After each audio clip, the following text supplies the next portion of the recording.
San Gregorio de Nacianzo, año 329-390, 9 de mayo. Otro de los grandes doctores orientales, defensor como Atanasio de la divinidad del Verbo, pero muy distinto en su carácter, en su estilo, en sus procedimientos. Atanasio, puro teólogo, desdeña la literatura, a pesar de su conocimiento de la filosofía helénica y de la mitología. Es elocuente a fuerza de evitar la elocuencia. Gregorio, en cambio, acudirá a todos los artificios del talento oratorio para expresar las verdades del cristianismo en una lengua no indigna de Lisias o de Platón. Es un representante auténtico del genio griego en su primitiva belleza, más abundante acaso y menos ático, pero siempre armonioso y puro, aunque iluminado por dulces matices orientales. Gregorio no era un heleno, sino un asiático. Había nacido en Arianzo, un pueblecito de Capadocia, cercano de Nacianzo, la pequeña ciudad donde luego fijó su residencia. A los 20 años le encontramos en Atenas, entregado con pasión al estudio de las bellas letras. Pero antes había recorrido ya todo el curso de la filosofía helénica en las escuelas de Cesarea y de Alejandría. En las aulas atenienses se encontró un joven de su tierra, cuyo nombre iba a pasar a la posteridad estrechamente unido con el suyo. Era el futuro obispo de Cesarea, San Basilio, con temperamentos diferentes, el uno más austero y el otro más apacible, el uno mejor ordenado por las enseñanzas de la ciencia y el otro más arrebatado por los arranques del amor divino. Ambos eran igualmente fervorosos en la oración, igualmente puros en sus costumbres, igualmente entusiastas de las letras, la poesía y la elocuencia. Ya entonces uno de los más famosos retóricos paganos de aquel tiempo, Libanio, solía decir con tristeza que aquellos dos discípulos del Evangelio hubieran sido capaces de resucitar las maravillas de los siglos de Píndaro y Demóstenes. «Ah», exclamaba más tarde San Gregorio, «no puedo recordar aquellos días sin derramar lágrimas». Solo conocíamos dos caminos. El primero, el más amado, el que nos conducía a la iglesia y a sus doctores. El otro menos elevado, el que nos llevaba a la escuela y a sus maestros. Allí conoció Gregorio al futuro restaurador del culto pagano en el imperio. Juliano, inclinado ya hacia la idolatría, pero deseoso de adquirir nuevas relaciones y tal vez atormentado por la duda, penetró en el retiro de los dos jóvenes estudiantes. No faltaban asuntos comunes que discutir. Basilio era un hábil gramático. Gregorio podía disertar largamente de poesía y de elocuencia. Los rozamientos, sin embargo, se produjeron inevitablemente al tratar de cuestiones morales y religiosas, dejando en los dos asiáticos una dolorosa impresión. Le miraba, decía más tarde el nacianceno, y veía su cabeza agitada por una movilidad continua, sus hombros estremecidos por un ridículo vaivén que daba lástima, su vista extraviada, su paso vacilante y su nariz arremangada, respirando insolencia y desdén, y me decía: ¿qué monstruo alimenta aquí Roma? Cuando el César se dirigió a reinar, los dos amigos le despidieron con una melancólica sonrisa en que se pudieran haber adivinado los más tristes presentimientos. Ellos, a su vez, se volvieron a su tierra. Gregorio encontró a su padre convertido en obispo de Nacianzo. Se quedó junto a él para ayudarle en los asuntos de administración, no sin quejarse constantemente de tener que pasar el día vigilando a los domésticos, siempre dispuestos a abusar de la facilidad de los amos buenos y a acusar la severidad de los malos.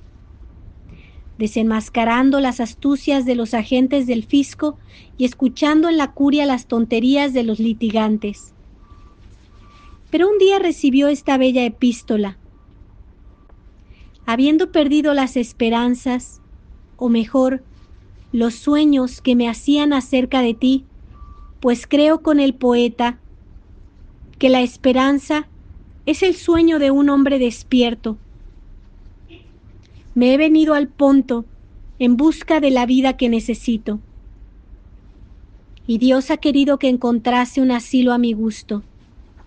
Lo que imaginábamos en otro tiempo, lo tengo ahora en la realidad. Es una alta montaña rodeada de espesos bosques y regada por frescas y cristalinas fuentes. Al pie se extiende la llanura, fecunda por las aguas que descienden de lo alto. La selva que levanta en torno sus árboles variadísimos les sirve, por decirlo así, de muro y de defensa. La carta sigue describiendo las delicias de aquel lugar incomparable. La isla de Calipso, tan admirada de Homero, era menos bella. En la cima del monte hay una morada desde la cual se divisa el Iris, que rueda desbocado entre las rocas, y ofrece a la vez espectáculos maravillosos y deliciosas truchas. Hay variedad de flores, gorjeo de pájaros, ciervos, cabras monteses, águilas y conejos. Pero la paz es el mayor tesoro de este asilo, en que se detuvo Alcmeón después de encontrar las islas Equínadas. Quien así hablaba era Basilio, que se había retirado a hacer vida cenobítica en aquel rincón del Ponto, rodeado de algunos amigos. Pero le faltaba el más amado de todos, el antiguo condiscípulo de Atenas, el hombre más a propósito para gustar aquella vida de silencio, de trabajo y de pobreza. Gregorio se dejó convencer fácilmente y algo más tarde figuraba entre los miembros más fervorosos de aquella comunidad ideal. Todo allí era sobriedad y sencillez. Se araba el campo, se regaba el jardín, se explotaba el bosque y se aprovechaban las canteras cercanas. Una gran parte del día estaba consagrada a la oración, a los cantos religiosos, al estudio de las letras cristianas y a la instrucción de algunos jóvenes venidos de Grecia y de Asia. Basilio y Gregorio componían magníficos discursos y bellos poemas. Juliano el apóstata acababa de arrojar la máscara. Uno de sus primeros cuidados había sido prohibir a los cristianos el estudio de la elocuencia y de las letras profanas. Para nosotros, decía irónicamente, las artes de Grecia juntamente con el culto de los dioses. Para vosotros, la ignorancia y la rusticidad. Esta es vuestra sabiduría. Sus pérfidas disposiciones solo sirvieron para arraigar más en los maestros cristianos el amor de aquellas ciencias, en que veían un arma de defensa y de victoria. Todo te lo dejo, respondía Gregorio indignado. Las riquezas, el nacimiento, la gloria, la autoridad, los bienes todos de aquí abajo, que se desvanecen como un sueño. Pero la elocuencia es mía, y no me pesan los trabajos ni las peregrinaciones emprendidas por tierra y por mar para conquistarla. Los días pónticos dejaron en el alma del monje poeta un recuerdo imborrable. Más tarde, en medio de las preocupaciones de la vida episcopal, los recordará como los más felices de su vida. ¿Quién me devolverá?, exclamaba, aquellas salmodias, aquellas vigilias, aquellas ascensiones al cielo por medio de la oración, aquella vida libre del cuerpo, aquella concordia de las almas que se dirigían juntas hacia Dios? No he olvidado aquel bosque en que trabajábamos, aquellos árboles que plantábamos, aquellas piedras que tallábamos. No he olvidado aquel plátano, más precioso que el plátano de oro de Jerjes, junto al cual venía a sentarse no un rey con toda la pompa de su grandeza, sino un monje que lloraba sus pecados. Yo le planté y tú, mi precioso amigo, decía Gregorio refiriéndose a Basilio, le regaste. Dios le hizo crecer para nuestra gloria, como recuerdo de nuestros asiduos trabajos. Nombrado metropolitano de Cesarea, Basilio obligó a su amigo a aceptar el episcopado de Sásimo, una población insignificante de los confines de la Capadocia, amenazada constantemente por bandas de herejes y bandoleros. Gregorio había tenido siempre horror al episcopado, pero el que ahora se le ofrecía tenía casi un aspecto burlesco. ¿Qué voy a hacer en los desiertos de Sásimo?, se preguntaba con amargura. ¿Soy acaso un carabinero para ir en busca de bandidos? Poco faltó para que se enturbiasen las relaciones entre aquellos grandes hombres. La santidad no le impedía a Gregorio exhalar estas amargas quejas. Según se va a las montañas, en el cruce de 3 caminos, hay una población horrible, sin agua, sin árboles, sin vegetación, sin habitantes, solo ruido de carros, polvo, clamores de aduaneros, cepos, cadenas, alaridos de contrabandistas puestos en cuestión de tormento. Esta es mi ciudad episcopal. El pueblo se recluta de vagabundos fugitivos, proscritos y salteadores de caminos. Estos son mis fieles. Esta es la silla que me regala el omnipotente Basilio desde la cumbre de su trono primacial. ¡Qué munificencia! ¡Qué recuerdo tan conmovedor de nuestra vida común en Atenas! Basilio tenía sus razones para obrar de aquella manera, aunque él mismo comprendía que no hacía un gran favor a su amigo. Yo quisiera, escribía, que este hombre ilustre, este hermano de mi alma, estuviese al frente de una ciudad digna de su mérito, aunque todas las iglesias juntas serían poco para su genio. Pero es propio de las grandes almas no solo servir para las grandes cosas, sino también realzar las pequeñas con su grandeza. Hay que reconocer que Gregorio carecía de la firmeza de carácter de su amigo. Desde el punto de vista del talento, sería difícil determinar de parte de quién estaba la superioridad. Pero el de Cesarea tenía en sumo grado las cualidades que hacen al conductor de hombres, al organizador, al hombre práctico, mientras que el de Nacianzo, alma contemplativa, imaginación viva y melancólica, estaba más hecho para meditar que para obrar. Basilio triunfó en todas sus luchas. Gregorio no cosechó más que fracasos en su vida episcopal.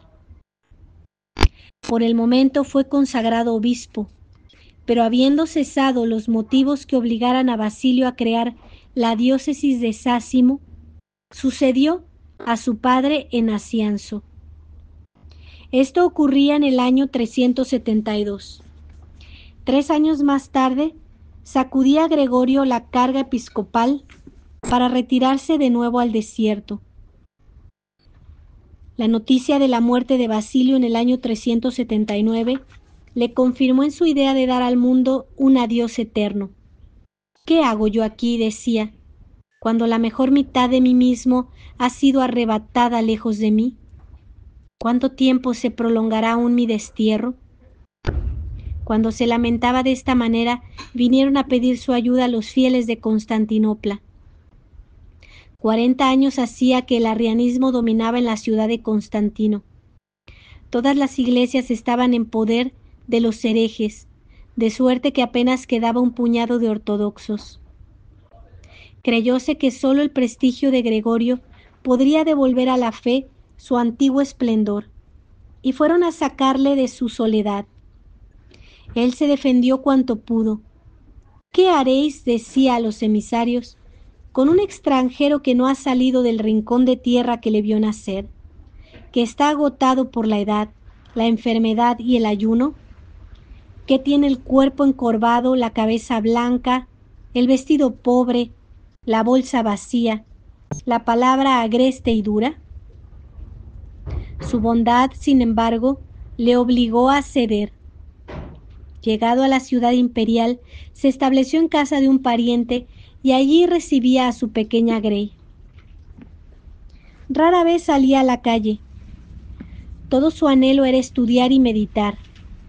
Las muchedumbres arrianas se habían enterado con indignación de su presencia y hacían lo imposible para obligarle a volver a la soledad. Un poco de pan y un puñado de hierbas cocidas con agua, nos dice él mismo, eran todo mi alimento. Y sin embargo, aunque hubiera traído la peste conmigo, no me hubieran llenado de tantos ultrajes. La ciudad ardía. Se me había acusado de traer la idolatría. El populacho se estacionaba delante de mi habitación aullando. Lluvias de piedras caían sobre mis ventanas. Un día el animoso obispo fue arrebatado por la multitud y arrastrado hasta el tribunal del gobernador. Hubo este diálogo. ¿Quién eres? Un discípulo de Jesucristo. ¿A quién has matado? A nadie. Vengo más bien a salvar vuestras almas. Se le puso en libertad y él continuó su ministerio. Gregorio tenía dos armas con las cuales no tardó en imponerse, la virtud y la elocuencia. El pueblo empezó a venerarle, admirado de su vida de espartano, como decían los obispos herejes, y al subir a la cátedra acabó de conquistar los corazones. Un alma de poeta y de obispo vibraba en su palabra. Aún conservamos los discursos pronunciados durante aquellos días. Todos ellos están consagrados a la defensa de la fe, y por eso se los ha llamado discursos teológicos. Son otros tantos modelos en el arte delicado de envolver los razonamientos filosóficos en el vestido de la oratoria. Jugo doctrinal fresco y abundante, elocuencia templada que ni cansa ni desazona, argumentación nerviosa, elegancia sobria y libre de toda exageración. Los católicos acudían a escuchar según la expresión del orador, como personas sedientas que hubieran hallado una fuente donde apagar su sed. Con ellos se mezclaban los paganos y los herejes, venidos unos para instruirse y otros para recrearse. Los aplausos interrumpían con frecuencia la predicación. Más de una vez se rompió la balaustrada que defendía la tribuna y eran muchos los oyentes que escribían los discursos conforme se iban pronunciando. Electrizando los espíritus, aquella elocuencia triunfaba. Se aumentaba el número de los fieles, resucitaba la comunidad católica, y aquella su primera capilla recibió el nombre de Anástasis, o resurrección. Aquí, decía Gregorio, ha resucitado la palabra de Dios, que antes estaba como muerta en Constantinopla. Este es el lugar de nuestra común victoria, la nueva Silo, en donde el arca ha encontrado por fin una morada fija.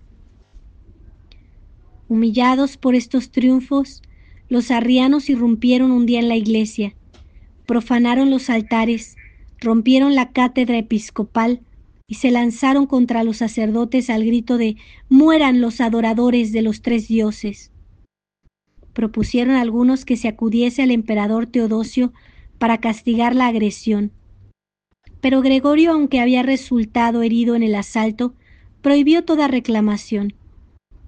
«He venido a predicar la paz», decía a los suyos. El castigo, indudablemente, reporta su utilidad, porque sirve para prevenir el mal ejemplo. Pero la paciencia vale más todavía. Si el castigo impone su sanción al mal, la paciencia produce el bien. En otro discurso desarrollaba Gregorio la misma idea con estas hermosas palabras. Hijos míos, ¿sabéis cuál es lo mejor que existe en el mundo? Yo os diré que la paz. Entre los hebreos había una ley que prohibía la lectura de ciertos libros a las almas que no se consideraban aún suficientemente robustas. Sería menester que se prohibiese entre nosotros, a todos indistintamente, el discutir a todas horas acerca de la fe. Es tan arduo el penetrar en las cosas divinas, es tan trabajoso el explicarlas. No comprendéis la gracia que Dios os dispensa de poder callaros, al paso que yo estoy obligado a hablar de estos misterios que me espantan. De todas partes llegaban los hombres sedientos de escuchar aquella palabra que parecía resucitar los mejores tiempos de la elocuencia griega. El mismo San Jerónimo dejaba el desierto para oír al gran doctor de la ortodoxia. Y Gregorio utilizaba sus servicios para resolver algunos problemas de las Sagradas Escrituras.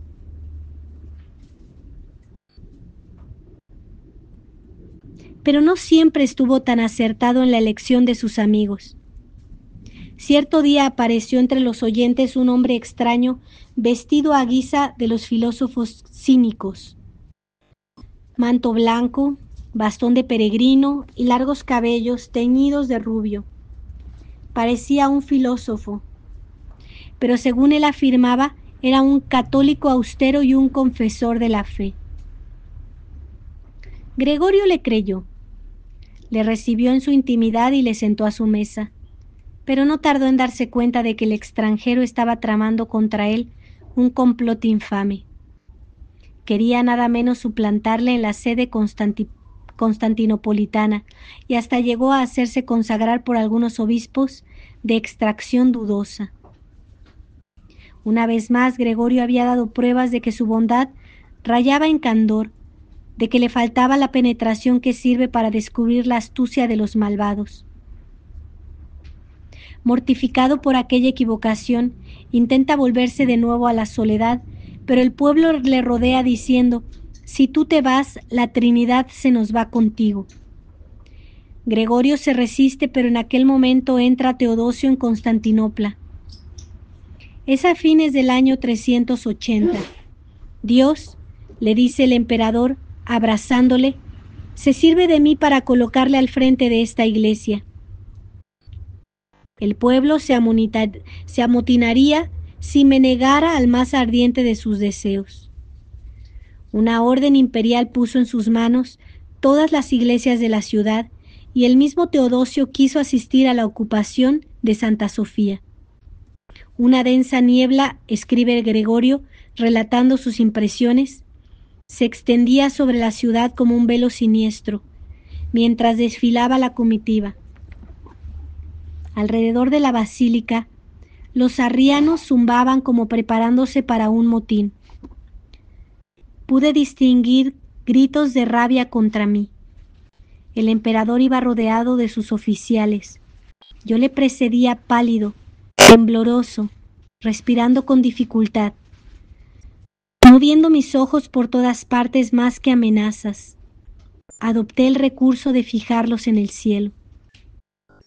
El héroe, sereno e impasible, seguía su camino. Por fin, sin saber cómo, me hallé bajo las bóvedas de la basílica.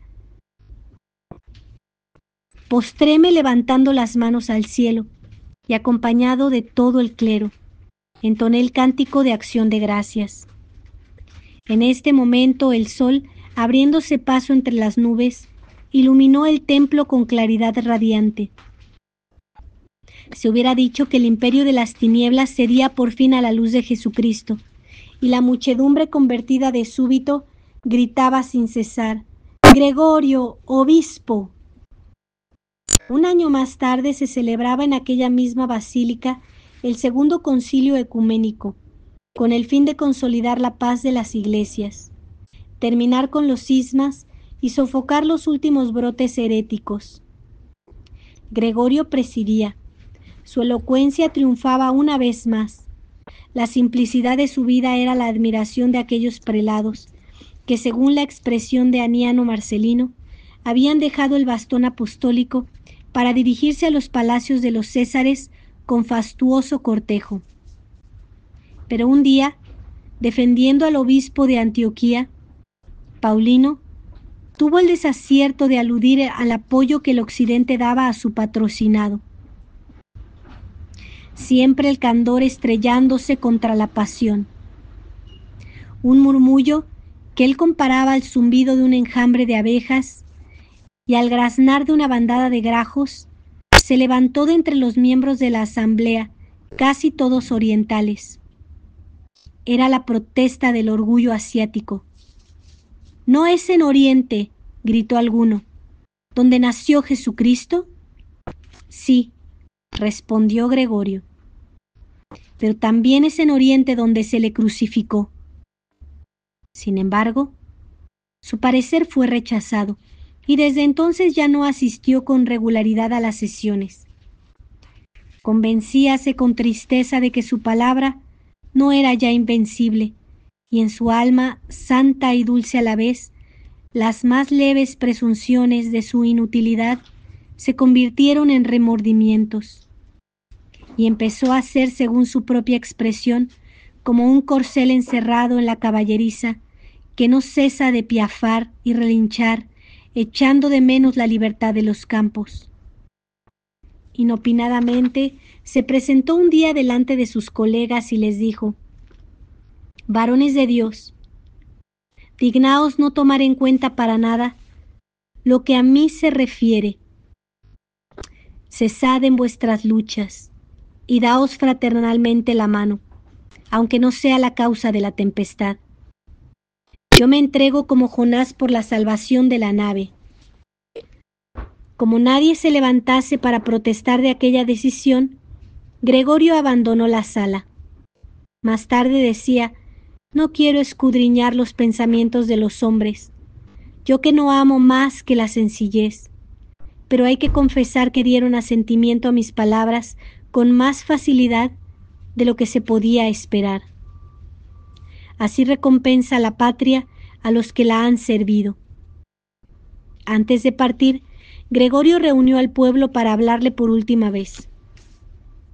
Y su genio de orador se mostró entonces más brillante y elevado que nunca. Con encantadora sencillez, rindió cuenta de su vida, de sus tribulaciones, de su fe y de sus combates contra la herejía. Respondiendo al reproche de no vivir como los obispos cortesanos de su tiempo, decía: no sabía que teníamos obligación de competir con los cónsules y los generales en lujo y magnificencia. Si tales fueron mis faltas, perdonadme. Nombrad un obispo que agrade a la multitud y concededme a mí el reposo de la soledad. Acabó saludando a todos aquellos lugares que tenía frescos en su memoria, a todo lo que amaba y ahora iba a dejar. Adiós, Iglesia de la Anástasis, que llevas tu nombre de nuestra piadosa confianza. Adiós, grande y famoso templo, trofeo de nuestra fe. Adiós, ministros del Señor, que estáis cerca de Cristo cuando desciende a la sagrada mesa. Adiós vosotros todos, los que amabais mis discursos. Solícita multitud, entre la cual veía yo brillar los punzones que grababan furtivamente mis palabras. Adiós, cancel de la tribuna sagrada, forzado por la santa avidez de la muchedumbre. Adiós, reyes de la tierra, palacios de los reyes, servidores y cortesanos fieles, así lo creo, a vuestro amo, pero infieles casi siempre a vuestro Dios. Aplaudid, levantad hasta el cielo a vuestro nuevo orador. Se calla por fin la voz amiga que os importunaba. Después de consolarse un momento en Cesarea junto a las cenizas de su santo amigo, Gregorio se refugió en Arianzo, su pueblo natal, donde acabó sus días meditando, leyendo, cultivando un pequeño jardín y reanudando aquella pasión de los versos que había iluminado sus años juveniles. Entre sus poemas, unos son históricos y autobiográficos, otros teológicos y doctrinales. No es aquí donde hay que buscar el acento de la verdadera inspiración. En cambio, en las elegías el poeta aparece plenamente. Su tristeza soñadora, su mística melancolía, tienen un encanto singular que nos llega al alma. Es una poesía filosófica y psicológica a la vez, una mezcla de pensamientos abstractos y de emociones en que las inquietudes de un corazón agitado por el enigma de la existencia contrastan con las maravillas de la naturaleza. No es la antigua poesía helénica, es algo más íntimo, más nuevo, más moderno, tan moderno que a veces creemos escuchar las efusiones románticas del siglo XIX. La novedad está en la tristeza del hombre que penetra en el fondo de su ser, en el diálogo interior, en el ensueño melancólico, en el análisis de los pensamientos íntimos y de los vagos deseos, en los gritos profundos y desgarradores del dolor metafísico y de las dolencias del alma. Es una poesía subjetiva, tierna, grave y austera, pero iluminada por las esperanzas de la religión. En las mayores turbaciones, la fe viene a serenar el espíritu del poeta y a hacerle prorrumpir en gritos de alborozo. Atormentado por la tristeza, leemos en una de estas deliciosas meditaciones: me senté ayer a la sombra del bosque opaco. Nadie estaba conmigo, porque en mis males amo el consuelo de conversar a solas con mi alma. El soplo del aire, mezclado a las voces de los pájaros, dejaba caer un dulce sueño de las copas de los árboles. Las cigarras, ocultas en la hierba, estremecían el bosque. Un agua transparente bañaba mis pies, refrescando la alameda, pero yo, absorto en mi dolor, miraba indiferente todas estas cosas, porque el placer es odioso en las horas amargas. Del fondo de mi corazón agitado saltaban estas palabras: ¿qué soy? ¿Qué fui en otro tiempo? ¿Cuál será mi paradero? Lo ignoro. Otros más sabios que yo lo ignoran también. Envuelto entre nubes ando de aquí para allá, sin tener cosa alguna, ni siquiera el sueño de lo que deseo. Vamos tropezando por caminos oscuros bajo el peso de la tiniebla de los sentidos. Yo soy, dices, pero ¿qué cosa? Porque lo que era ya desapareció, y ahora soy otra cosa. Paso con la rapidez de esta corriente. Nadie cruza dos veces por el mismo bosque. Nadie ve dos veces unos mismos ojos. En medio de estas incertidumbres, el poeta se detiene aterrado, se irrita contra sí mismo, retracta sus palabras y cae de rodillas adorando a la Trinidad. Ahora las tinieblas, dice, luego la verdad. Entonces, contemplando a Dios, o devorado por las llamas, comprenderás todas las cosas. Estas palabras, añade, disiparon mi dolor. Atardecía cuando salí del bosque para encerrarme en casa. Iba riéndome de la locura de los hombres y a la vez sintiendo las heridas de los combates de mi espíritu atormentado. San Gregorio de Nacianzo, rogad por nosotros. San Gregorio de Nacianzo, rogad por nosotros. San Gregorio de Nacianzo, rogad por nosotros.